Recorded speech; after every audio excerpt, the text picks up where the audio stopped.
लगता है सुबह हो गई, लेकिन इतना सारा खाना शाम में क्यों? अस्सलाम वालेकुम students, this is Safi with you. क्यों बच्चों, इसी तरह का कुछ होता है ना रमज़ान में, ना दिन का पता होता है ना रात का, ना खाने पीने के टाइम का पता होता है। तो इसलिए हमारा सारा रूटीन जो है वो बिगड़ जाता है, और ख़ास तौर पर जब एग्ज़ाम करीब हो तो उस वक्त तो बड़ी उलझन होती है कि किस वक्त पढ़ें, किस वक्त सोएं और किस वक्त खाएं।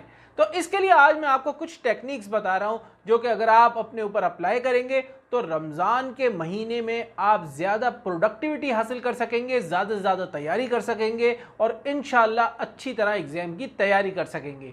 तो इसमें जो सबसे पहला पॉइंट है वो है एडजस्ट योर रूटीन। जी हाँ बच्चों, देखिए जिस तरीके से ज़िंदगी में हर चीज़ को वक्त के साथ साथ एडजस्ट करना पड़ता है, इसी तरीके से रमज़ान में अपने पढ़ाई के, खाने पीने के, सोने के रूटीन को एडजस्ट करना ज़रूरी है। मिसाल के तौर पे अब सहरी होती है तो बहुत सारे लोगों का ये होता है स्केड्यूल कि वो सहरी तक जागते हैं और उसके बाद जो है फजर की नमाज के बाद लंबा सोते हैं। कुछ लोग ऐसे होते हैं जो कि सहरी के बाद थोड़ी देर तक जागते हैं, उसके बाद सोते हैं। तो सबका अपना अपना रूटीन होता है। कुछ लोग अफ्तार पे एकदम बहुत सारा खा लेते हैं और कुछ लोग थोड़ा सा खाते हैं और फिर जो है वो रात को तरावी के बाद खाते हैं। तो ये सबसे पहले बहुत ज़रूरी है कि आप वक्त के साथ साथ यानी कि रमज़ान के महीने में अपने स्केड्यूल को एडजस्ट करें कि हाँ यार, मैं अगर रात तक जागूंगा तो उस टाइम पे मैंने क्या करना है, अगर मैं जो है सुबह जागूंगा तो क्या करना है, मैंने खाना कितना है, ये पूरा आपको अपना जो आपका स्केड्यूल है इसको आपने एडजस्ट करना है, पेपर पे लिखना है, इसका एक टाइम टेबल बनाना है। अच्छा, मैंने अपने लिए क्या किया हुआ है, क्योंकि जो है देखें मैं तो हमेशा लर्निंग के ऊपर जो है ना डिपेंड करता हूँ, तो मैं आज तक पढ़ता हूँ। तो मेरी आदत यह है कि मैं रात को तरावी के बाद कुछ घंटे तक पढ़ता हूँ और उसके बाद सोता भी हूँ और फिर सहरी के बाद कुछ टाइम तक पढ़ता हूँ, क्योंकि उस वक्त इंसान फ्रेश होता है सहरी के बाद। तो ये मेरा रूटीन है पढ़ने पढ़ाने का। तो उसी तरीके से आप भी अपना रूटीन देख लें और सबसे पहले अपने रूटीन को एडजस्ट करके उसको पेपर के ऊपर लिख लें ताकि आप उसको फॉलो कर सकें। तो अब जो मैं आपको दूसरी टेक्निक बताने वाला हूं वो है नियत। आपने सुना होगा ना कि अमल का दारोमदार नियत पर होता है। जी हाँ बच्चों, देखिए जैसी आप नियत करेंगे ना उस तरीके से जो है ना आप फॉलो करना शुरू कर देंगे अपने रूटीन को। अब आपने नियत क्या करनी है, नियत ये करनी है कि वो अच्छा, इसको मैं नियत से क्यों लिंक कर रहा हूँ, क्योंकि हम लोग ये सोचते हैं ना यार रमज़ान तो इबादतों का महीना है, उसमें तो इबादत करनी है, उसमें नमाज ज़्यादा पढ़नी है, उसमें कुरान ज़्यादा पढ़ना है, तो हम ये दुनियावी चीज़ें क्यों पढ़ें।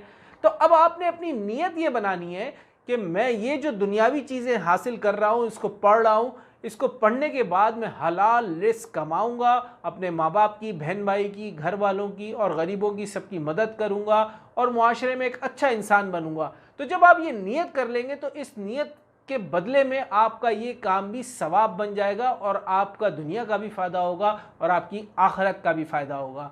तो आपने अपनी नियत को सुधारना है। अब बात करते हैं तीसरी टेक्निक की। देखिए इसमें जो तीसरी टेक्निक है वो मैं पहले आपको रिलेट करूँगा खाने पीने से। देखिए जब आप अफ्तार करते हैं ना तो उस वक्त आपका पेट बहुत मांग रहा होता है, यार समोसे भी खा लूँ, जलेबी भी खा लूँ और पकोड़े भी खा लूँ और ये भी वो भी सब खा लूँ, लेकिन आपके दिमाग को उतने खाने की ज़रूरत नहीं होती जितना आपका पेट मांग रहा होता है।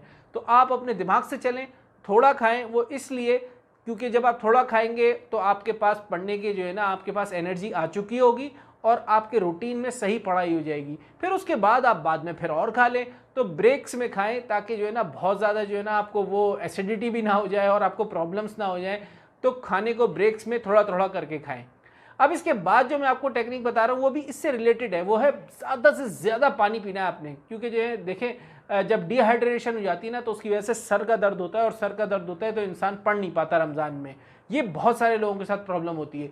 तो ज़्यादा पानी पिए सहरी में भी और अफ्तार में भी, तो ये आपको जो है सर में आपके दर्द नहीं होगा। इंशाल्लाह आप देर तक पढ़ेंगे इसमें रमज़ान में भी और उसके बाद भी। इसके बाद की और टेक्निक्स देख लेते हैं। देखिए कम्युनिकेशन बहुत ज़रूरी है। मैं तो कहता हूँ कि ग्रुप स्टडी की जाए। वो क्यों, देखिए होता क्या है कि एक को नींद आ रही है, एक डाउन हो रहा है, एक सुस्त हो रहा है, तो क्या है कि दूसरा उसको सपोर्ट करेगा। तो जब एक दूसरे को सपोर्ट करते हैं तो ग्रुप स्टडी में इस तरीके से बड़ा फ़ायदा होता है। तो रमज़ान में अगर आप लोग कोई वक्त निकाल सकते हैं तरावी के बाद या जैसे भी आप लोग का रूटीन हो तो कोशिश करें थोड़ा वक्त ग्रुप स्टडी करें। तो इसमें क्या होगा, एक दूसरे से नॉलेज भी शेयर होगी, एक दूसरे को हिम्मत भी होगी और एक दूसरे को सपोर्ट भी होगी। तो ये बड़ा इंपॉर्टेंट पॉइंट है अगर आप लोग इसके ऊपर अमल कर सकते हैं तो। अच्छा, अब इसके अलावा कुछ और चीज़ों की भी बात कर लेते हैं। मैंने यहाँ पॉइंट्स लिखे थे, सोचा था आपको सारी चीज़ें बता दूंगा। इसमें 2 चीज़ें और रह गई हैं। एक है प्रेयर्स।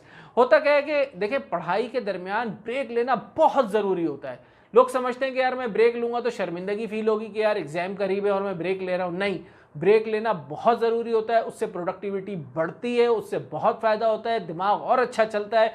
तो आपने लाजमी ब्रेक लेने हैं।